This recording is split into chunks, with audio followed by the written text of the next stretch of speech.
I'm Thorsten Lorenz. I work for NodeSource. These are my handles, TH Lorenz everywhere. And I came from Cheyenne, Wyoming in my Subaru. And it took me a month. Actually, a little more than a month. You're like, oh, what's that, 6 hours, 8 hours, whatever. Well, I took the scenic route. I went to Canada and hiked there in Jasper and Banff, Montana, everywhere.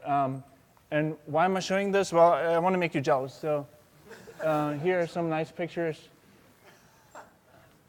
And well, I don't only want to make you jealous. It's kind of my case here too. If you're working remote, who's working remotely? I work 1 day remotely. Okay, so if you work remotely, go travel. If you don't work remotely, start working remotely and then go travel.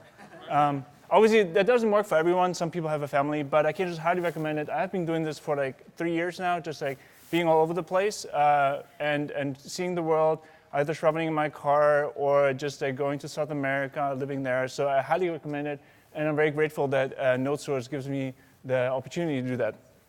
However, my talk doesn't have like too much to do with what I'm doing at NodeSource. It's somewhat. Oh, so this is not nice.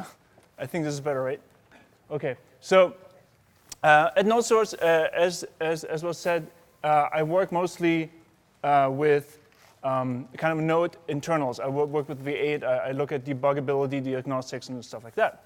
But at the same time, when we go to clients and try to help them, it kind of helps if I understand what they're actually doing, right? So if I get totally removed, and I'm not even aware of what's going on in the ecosystem anymore, that's not good either. So in that sense, it has to do with NodeSource.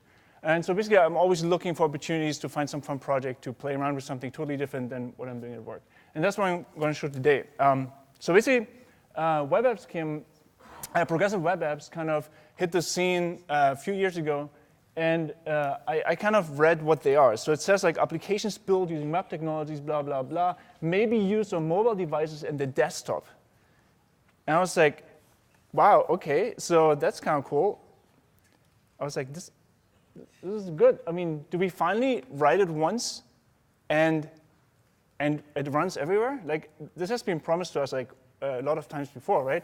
Also with that language that's missing the script in the end. So is it finally not a lie?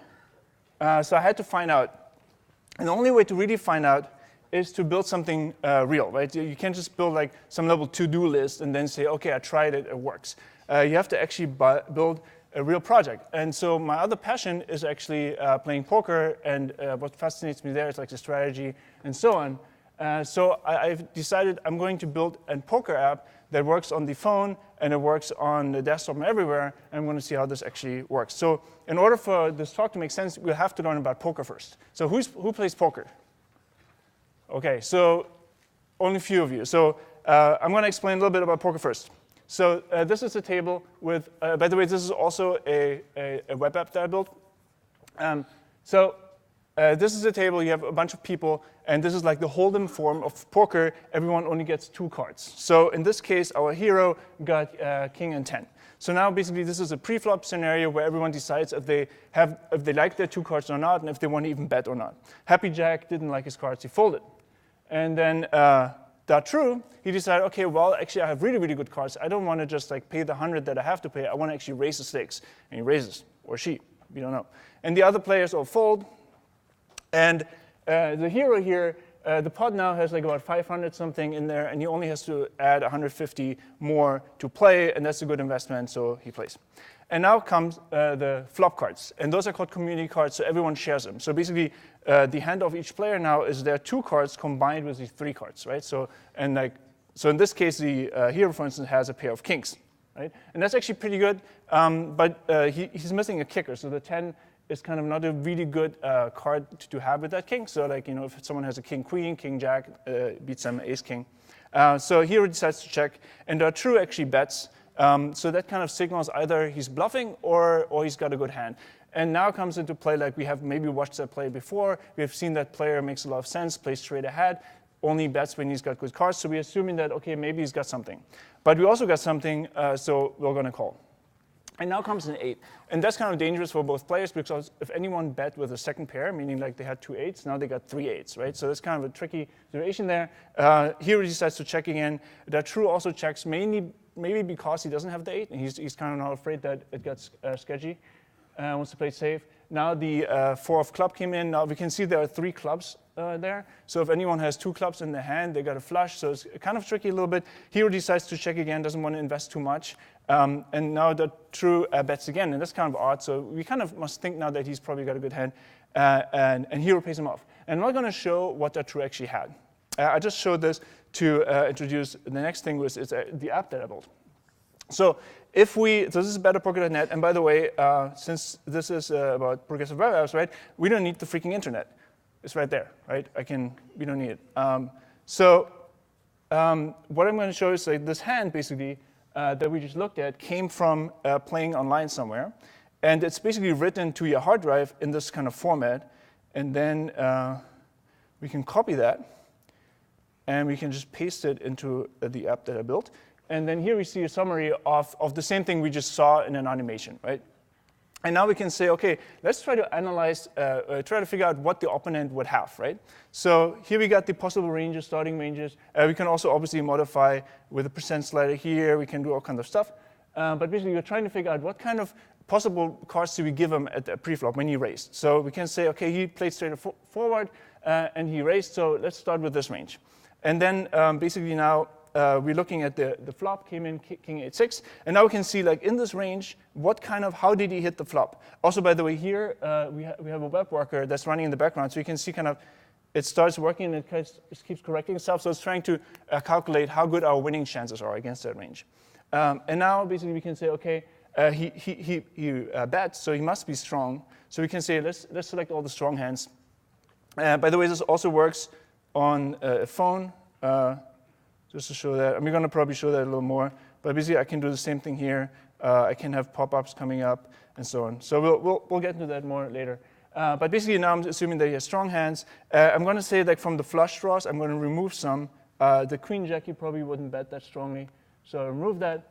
And then I go on to the turn, which was the next card that came, that 8. And now I can say that, okay, actually, he's pretty strong with all the hands. But what would he check with? So let's just say he's playing all the hands. Which hands would he not check with? So you definitely would probably bet if he had 4 of a kind, meaning like he had like 8s, like 4 8s, you would probably bet that. And a full house, you would probably also bet. So we're assuming that now we already narrowed it down to this. And now we look at the river, and we're saying, okay, at this river, he's only strong. And basically, we can see that all the hands beat us. So now we can say, okay, maybe we shouldn't have paid him off, right? Maybe we shouldn't have paid that final bet. Maybe we could have saved ourselves that money. That's the whole idea of the app, that you basically narrow down. Like here we have 28 left, and we started with a range of like 137. So we narrowed down more and more what our opponents could hold, not exactly the 2 cards, but kind of to help us make the decision. The idea is that you practice that, like you review your hands that you played, you practice that, and then when you're really actually playing, you have practice in how to analyze those hands. So, and that's basically the progressive web app that I built. Okay, so I'm actually going to have to make this smaller. I hope everyone, if you can't see it, let me know, but this works better. So let's talk about like what actually are progressive web apps. So first of all, the name already says they are progressive. Well, what does that mean? That means that if someone with a really low-end phone that can't even run JavaScript, if they go to like the New York Times, which also has maybe a video, he should at least be able to see the text. He should be able to read the news. Maybe the video doesn't start playing. Okay, that's fine. And then for someone who has a JavaScript enabled, maybe then the video starts playing. So like you keep enhancing given the features that your clients have. In our case, since this is an app, it doesn't make much sense to do anything if there's no JavaScript, right? But it depends on the scenario. Responsive means basically that it works on any form factor. Like, if you can actually see here, if I start resizing this, it will adapt itself. So for instance, now the hand, paste hand came into a pop-up. The ranges also went to a pop-up. If I make that bigger, it becomes a sidebar because that makes sense. So it kind of adjusts itself to the scenario. And here we can see in the phone, it only fits one matrix, and we can then slide through them like that, right? So that's what responsiveness is. Work offline, we kind of see that I'm offline, right? And we'll see in a second there will be a link that will click and it will work. And the idea is that you're trying to give at least the best experience that you can while the user is offline. So obviously, if you're a news site, you cannot show the next news. Like the user didn't get them yet, but maybe he wants to read the article or finish reading the article he started reading yesterday, and now he's offline, and you should probably have cached that article. And we're going to see like how you can make that actually work. It should be app-like, meaning that it should feel like an app. For instance, like in the phone, I can swipe like left and right and so on. It should be as close as possible to what the users are used to on the device, right? It shouldn't suddenly be, oh, this is a web app, and now I'm going to have to think totally different. Everything works differently. It shouldn't be like that. Fresh means like kind of like how I said in the news site that if I go to New York Times or whatever, and I'm offline, it only can show me the old articles, but the moment that I go online, it should update and give me the newer ones, right? And that in the case of the app, I want to always give the newer version of the app. Safe means that you want to make sure that no one can like listen in to the traffic. Mainly this means like you should use HTTPS. And it should be installable. So basically that means that if I go to the app on my phone a lot of times, what it does actually, it gives us the screen where you can say, okay, do you want to add this to your home screen? And when you do that, now you actually have an icon, and you can just click it, and it feels like an app. You're not even aware anymore that it was a web page. And it's also discoverable that way because you can have the icon right there, right? So that's kind of what that means. Re-engageable means basically that you can use push notifications. Like if the New York Times, for instance, if you were offline, now you're online, it gives you a push notification, hey, you're online again, there's some more news stories. It should do that, right? And apps do that, and progressive web apps do the same. And now we come to these other cool things, so linkable. And that's kind of what other apps cannot easily do. So basically, this means that I can give you a link, and then you can click on it, but it opens the app. So in this case, I said we are offline, right? If I click on this link now, it still loads a better program.net because it works offline. And in this link was all the information encoded.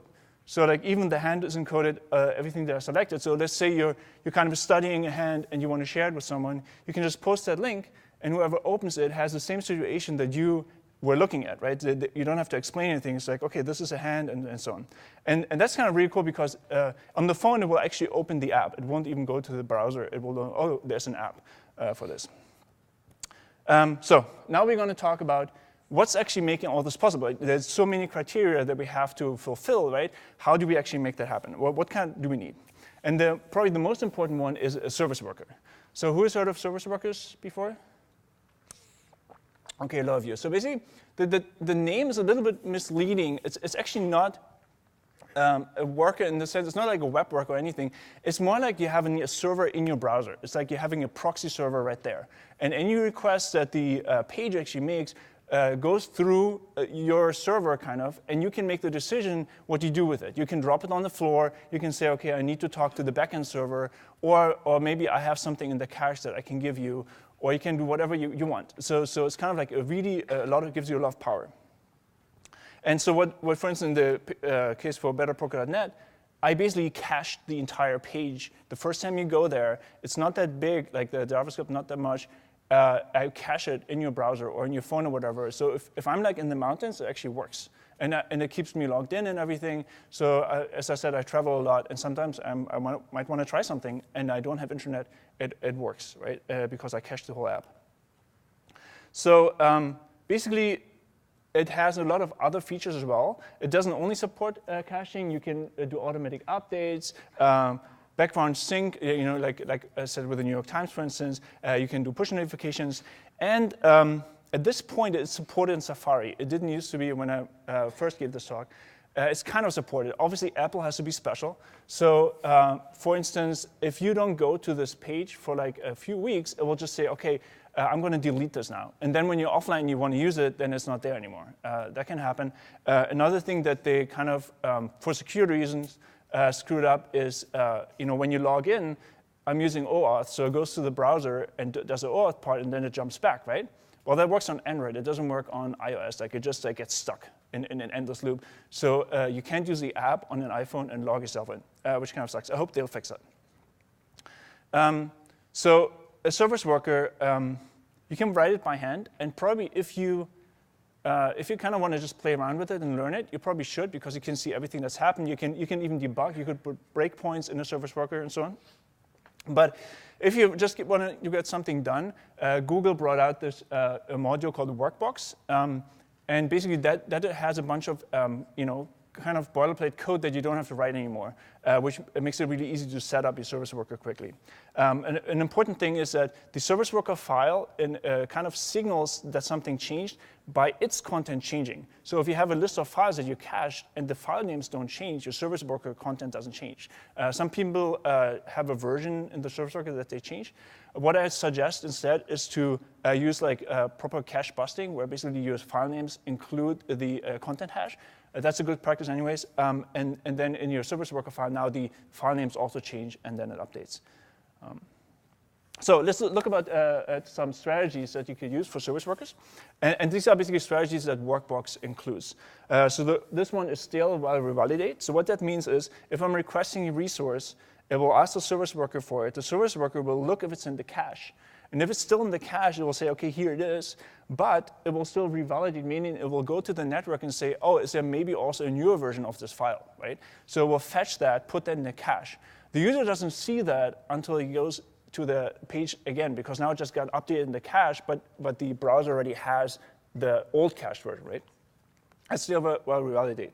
Cache first just means that it's going to go to the cache first, and if it doesn't find it in the cache, it goes to the network. It's kind of like what we just looked at, except it doesn't do the update basically in the background. And network first is the other way around. It makes sense for New York Times, for instance. You want to look at the newest version, right? And only if you find out, oh, the user is not online, or maybe has a really bad connection, that's when you say, OK, let's give it go from the cache. Network only is basically the way that browsers work today, right? It says if you don't have a service worker, it just basically goes through to the network and comes back. And then we have cache only. I do not recommend that. I don't know why you would want to use that, because you're going to get probably users stuck in a specific version and never update from network. But it's still a strategy that's available. Another thing that is important for these progressive web apps is your web manifest. And basically, that's all about like how does your application get shown and how can it be used once it's installed as an application. So basically, it tells it a bunch of information. For instance, it tells it the name, the short name. The short name is important if your app is called something long. Then basically it will try to pick a short name if you don't specify it, and it will be like ... something. It will be very bad, so you should specify one.